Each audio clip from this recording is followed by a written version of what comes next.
Olá, queridos, paz e graça em nome do Senhor Jesus. Que alegria poder estar aqui, que alegria poder falar com você. Estamos na nossa sexta aula de preparação para o batismo da nossa escola bíblica digital. É uma alegria estar nesse momento com vocês. Vamos lá? Vamos falar de um homem, né? E o primeiro ponto, por um ato especial, o homem foi criado por Deus, a sua imagem conforme a sua semelhança, e disso decorrem o seu valor e a sua dignidade. Eu queria ler um texto para vocês que vem desse livro, A Resposta do Evangelho às Aplicações do Coração, né? De Robert Jones, Kristen Callen e Rob Crean.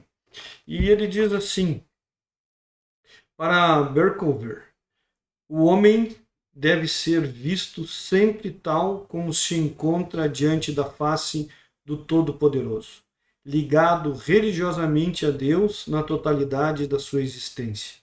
Esta relação com Deus, além disso, não é algo que foi acrescentado ao homem, mas é constitutivo do seu ser.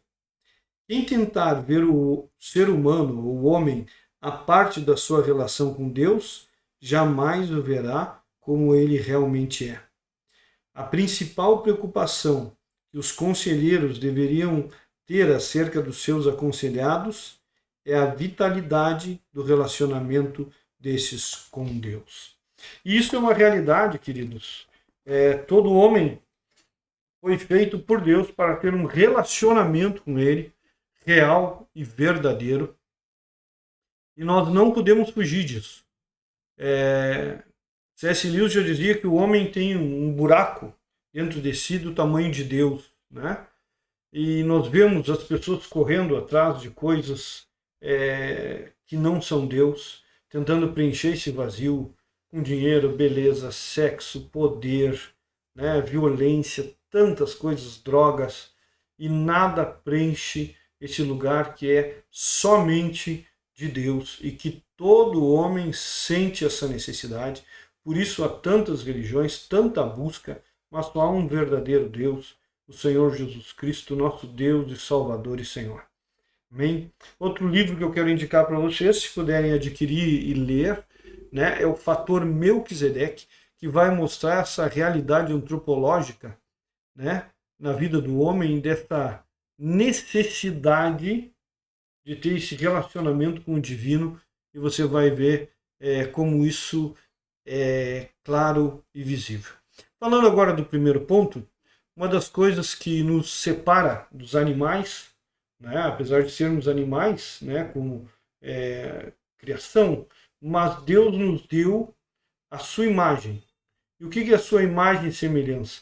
Deus nos deu ali a capacidade de raciocinar. Isso que nos separa dos animais. Nós temos a capacidade lógica, nós somos autodeterminados, nós temos a capacidade de perceber o mundo à nossa volta, né? Perceber os outros seres, os relacionamentos e tomar decisão. E tomar decisões e fazer escolhas, né? E isso é uma das características da imagem de Deus, né? Outra característica muito presente é que Deus nos fez também sociáveis, né? Deus nos fez para ter comunhão, tanto com Ele, esse desejo profundo, né, da divindade, como uns com os outros. Isso nós vemos claramente em Deus, a relação da Trindade, né? Que Deus é amor, porque se relaciona entre si mesmo sendo um Deus único e Salvador e Senhor. Certo? Então a gente pode ver claramente isso. Outra coisa sobre o valor e a dignidade é que nós somos criação de Deus. E toda a criação de Deus tem seu valor. E nós, como cristãos, temos que cuidar da criação de Deus. Por mais que nós, eu não sou para esse mundo, não. Calma, cristão, que já está passando para a glória. Tem que sim cuidar do teu corpo, tem que sim cuidar da natureza, tem que sim cuidar dos animais, tem sim que cuidar das pessoas. Isso é uma obrigação nossa. Se lembre que a verdadeira religião é cuidar dos órfãos e das viúvas, né? Então, nós temos que cuidar das pessoas, nós temos que cuidar das pessoas do nosso lar, nós temos que cuidar dos nossos animais, nós somos aqueles que dão o exemplo. Ok? Então, assim, ó, agora nós somos filhos de Deus através de Cristo Jesus. Antigamente nós éramos filhos de Deus pela criação, né? Gerados por Ele, sustentados por Ele. Agora nós somos sustentados e gerados em Cristo Jesus. Agora nós podemos fazer a oração do Pai Nosso.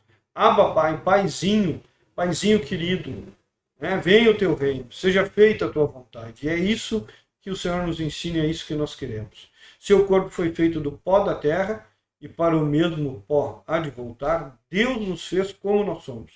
Nós não evoluímos, eu creio que nós até involuímos, se dá para usar essa expressão, né? Tão triste, né? Queridos, eu vejo muitas vezes a frouxidão da nossa moral, quando deveríamos ser homens evoluídos e termos uma moral cada vez melhor, mas vejo isso só na obra de Cristo Jesus. E assim mesmo dentro da igreja, muitas vezes a gente vê pouco disso, uma moral santa, né? Mas o Espírito Santo está trabalhando, temos certeza disso, tanto na nossa vida como na vida dos irmãos.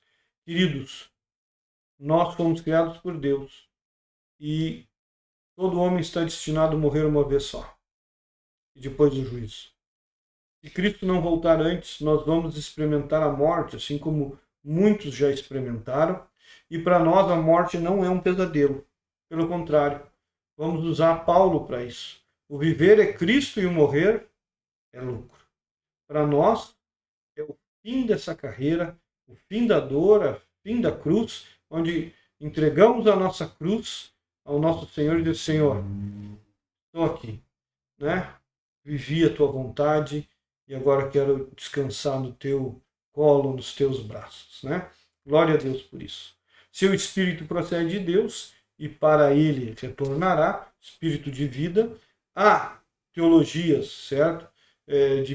Da trinitariana, né? Vamos dizer assim, que o ser humano são três em um também, né? O espírito, né? Que a gente chama de pneuma, o corpo, que é a soma, tá? E a alma, que é a psique. Tem pessoas que dizem, não, nós somos há uma dualidade aí, né? Nós somos corpo e alma. Nós somos soma e nós somos psique, né?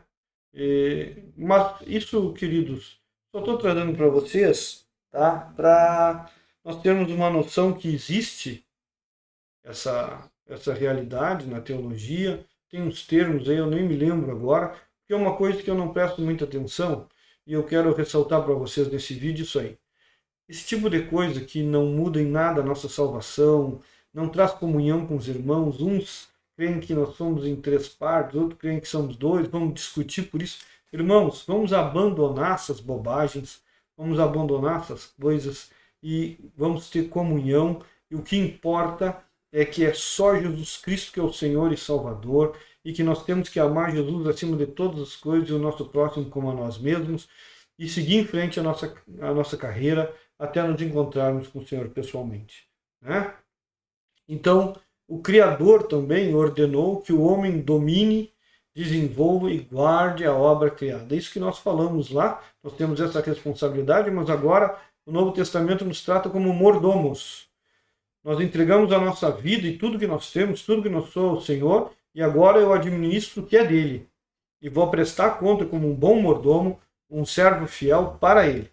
Tanto do meu corpo, como dos meus bens, do meu dinheiro. Agora tudo que eu tenho, tudo que eu sou, tudo que eu faço, é para a glorificação dele. Que é o quinto ponto.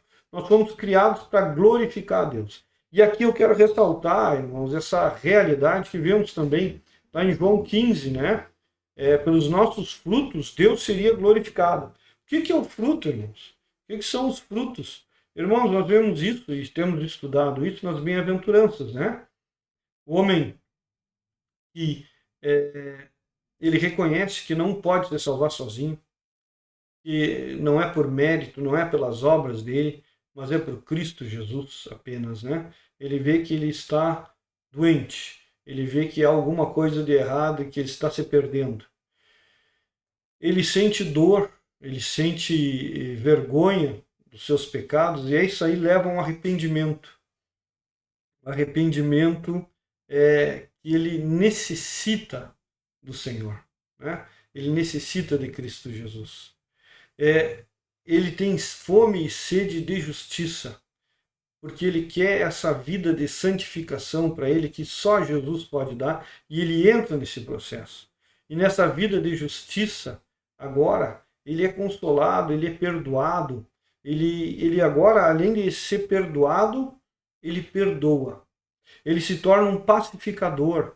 Ele pacifica tanto o mundo na sua volta como a vida das pessoas, levando a palavra de Deus, levando as pessoas a Cristo Jesus.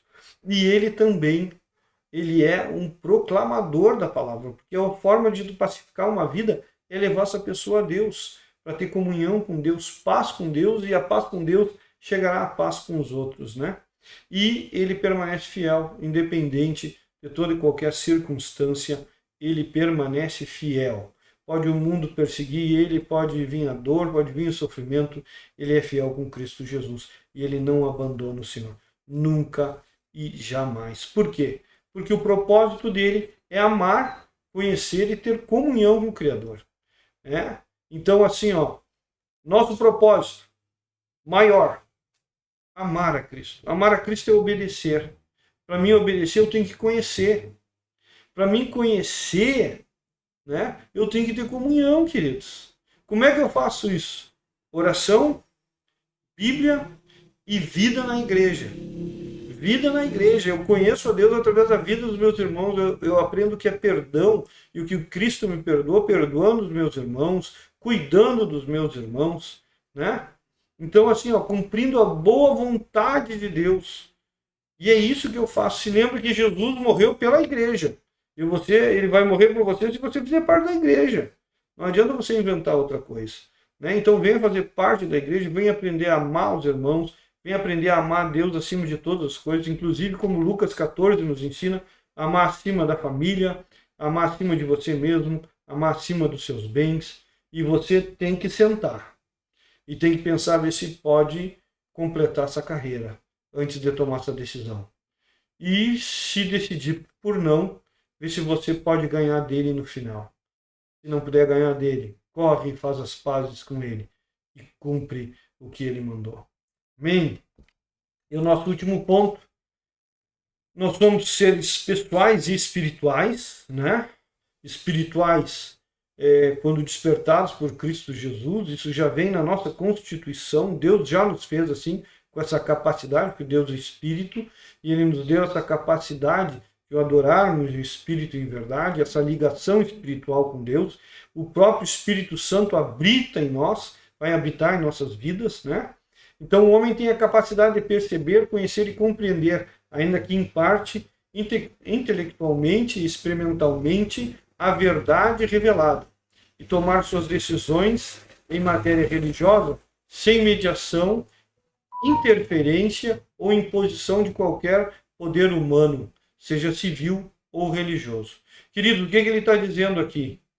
Nós podemos sim, através da revelação geral, reconhecer que existe um Deus, através da pregação, que é a revelação específica de Cristo Jesus, através do poder do Espírito Santo nos nossos corações, chegar a Cristo Jesus como Senhor e Salvador, independente de todo e qualquer homem.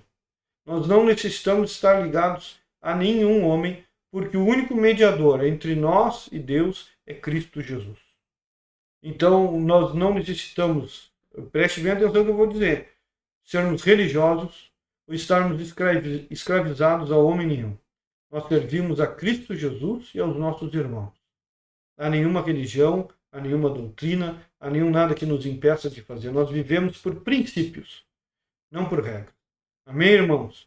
E é isso que eu desejo para você. Jamais se escravize a um homem, jamais ceda a nenhum homem que quer tirar sua liberdade dizendo que ele é o caminho para Deus. Isso é mentira, isso é blasfêmia, é enganar com a palavra de Deus, e nós não aceitamos isso e lutamos contra.